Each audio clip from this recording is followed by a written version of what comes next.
సంఖ్యాకాండము 32వ అధ్యాయము. రూబేనీయులకును గాదీయులకును అతి విస్తారమైన మందలుండెను గనుక యాజెరు ప్రదేశమును గిలాదు ప్రదేశమును మందలకు తగిన స్థలమని తెలుసుకొని వారు వచ్చి మోషేను యాజకుడగు ఎలియాజరును సమాజ ప్రధానులతో అతారోతు దీబోను యాజెరు నిమ్రా హెష్బోను ఏలాలే షబాము నెబో బెయోను అను స్థలములు అనగా ఇశ్రాయేలీల సమాజము ఎదుట యెహోవా జయించిన దేశము మందలకు తగిన ప్రదేశము.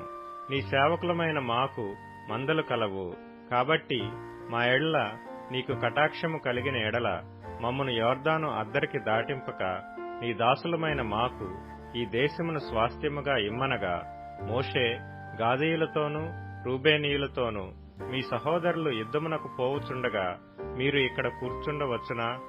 యెహోవా ఇశ్రాయేలీయులకిచ్చిన దేశమునకు వారు వెళ్ళక ఇండునట్లు మీరేలా వారి హృదయములను అధైర్యపరచుదురు? దేశమును చూచుటకు కాదేషు బర్నేయలో నుండి మీ తండ్రులను నేను పంపినప్పుడు వారును అలాగు చేసిరి కదా.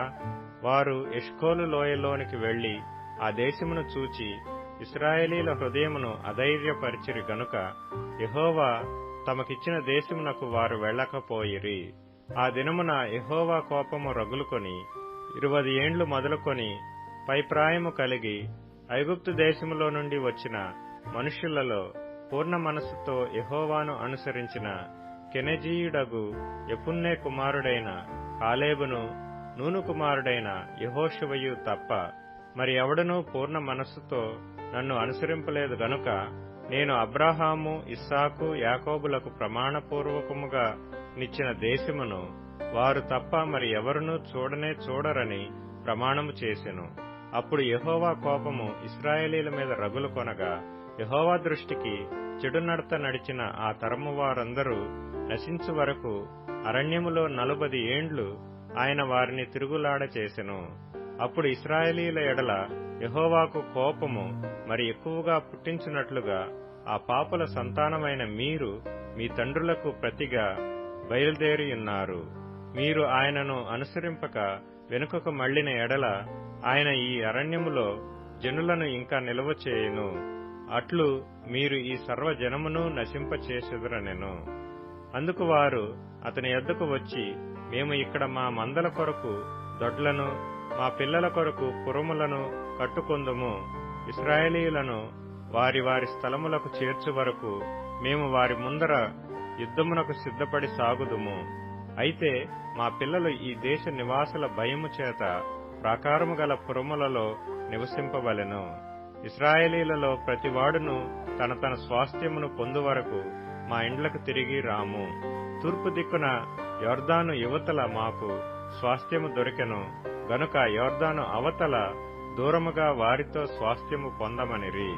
అప్పుడు మోషే వారితో, మీరు మీ మాట మీద నిలిచి యెహోవా సన్నిధిని యుద్ధమునకు సిద్ధపడి యెహోవా తన ఎదుట నుండి తన శత్రువులను వెళ్లగొట్టు వరకు యెహోవా సన్నిధిని మీరందరూ యుద్ధ సన్నద్ధులై యొర్దాను అవతలికి వెళ్లిన ఎడల ఆ దేశము యెహోవా సన్నిధిని జయింపబడిన తరువాత మీరు తిరిగి వచ్చి యెహోవా దృష్టికిని ఇశ్రాయేలీల దృష్టికిని నిర్దోషులై ఇందురు.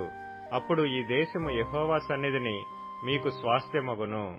మీరు అట్లు చేయని ఎడల యెహోవా దృష్టికి పాపము చేసిన వారగుదురు గనుక మీ పాపము మిమ్మును పట్టుకొనును అని తెలుసుకొనుడి.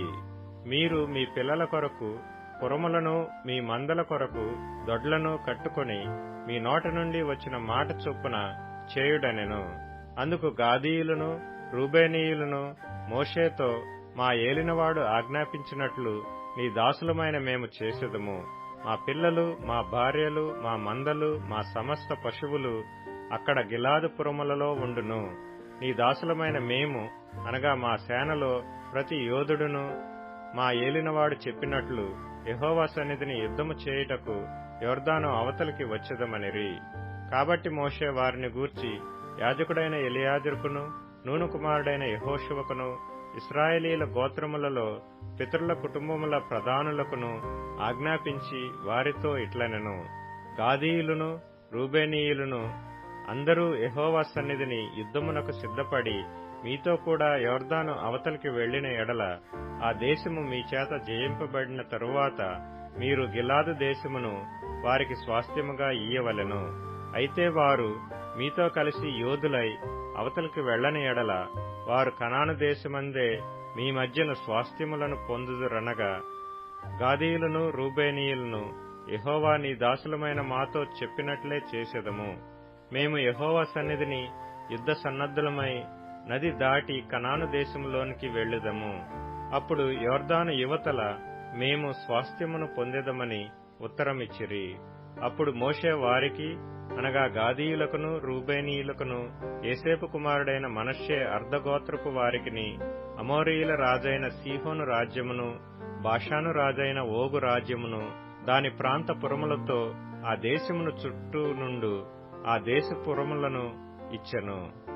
గాదీయులు దీబోను, అతారోతు, అరోయేరు, అత్రోతు, షోపాను, యాజెరు, యొగ్బెహ, బేత్నిమ్రా, బేత్హారాను అను ప్రాకారములు గల పురములను మందల దొడ్లను కట్టుకొనిరి.